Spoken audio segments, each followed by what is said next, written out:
laporannya disampaikan hasilnya dalam pertemuan hari ini.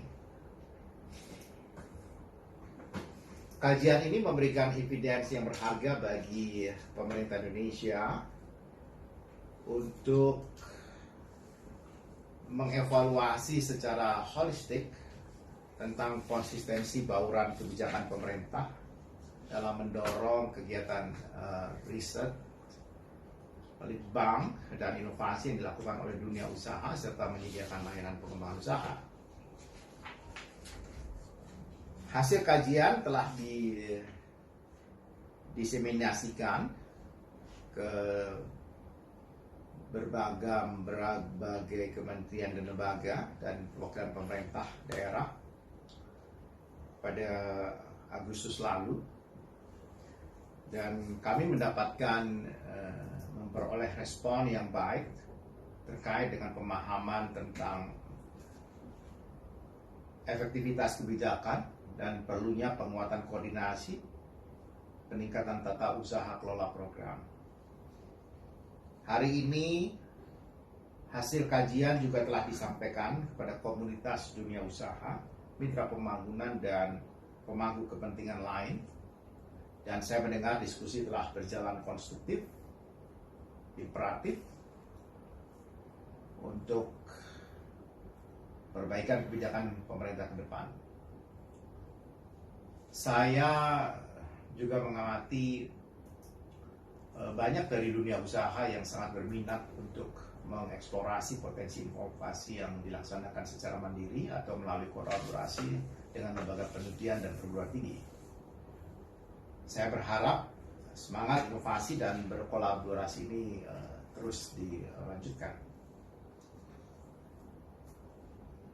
Hadirin yang saya hormati, inovasi dan kolaborasi menjadi bagian dari kata kunci yang dibutuhkan untuk menangani pandemi COVID-19 dan dampak yang ditimbulkannya. Pada tahun 2020, Indonesia kembali menjadi lower middle income country. Dan penyebabnya tentu adalah karena terjadi penurunan produktivitas perekonomian Indonesia. Pertumbuhan terkontraksi cukup dalam sebagai akibat dari pembatasan aktivitas ekonomi dan mobilitas masyarakat.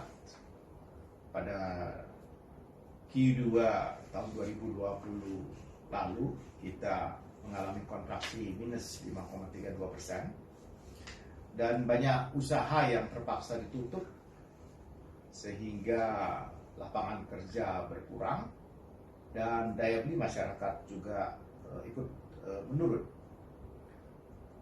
Pada triwulan 2 tahun 2021, jadi kalau kita hitung year on year, terdapat sinyal positif bagi perekonomian Indonesia, di mana Q2 tahun ini telah tumbuh 7,07%.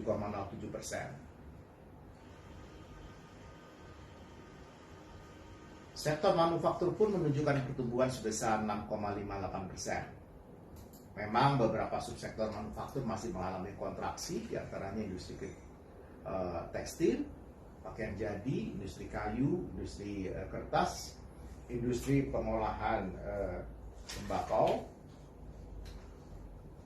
dan beberapa industri lainnya.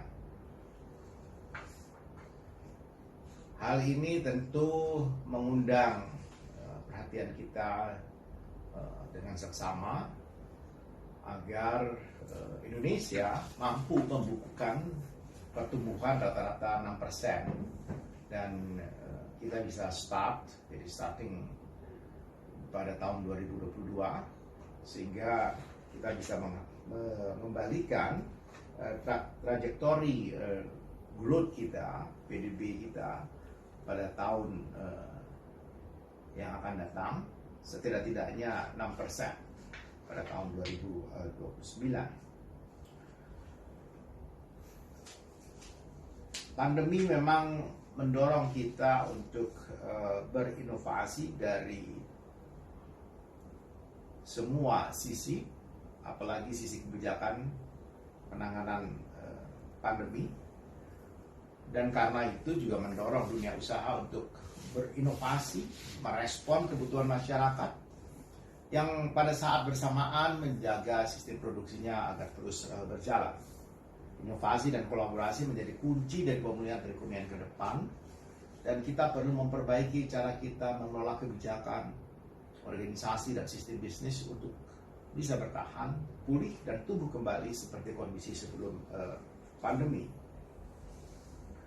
Kita juga dapat melakukan redesign ulang sistem ekonomi kita dengan merencanakan kesiapan yang lebih baik untuk menghadapi perubahan ke depan.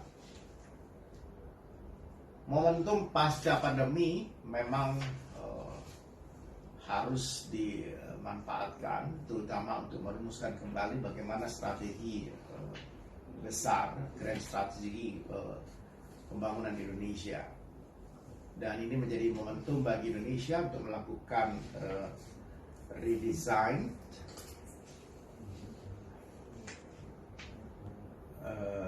transformasi ekonomi agar Indonesia tidak kembali ke kondisi sebelum krisis, tetapi bisa mampu lebih tumbuh lebih baik.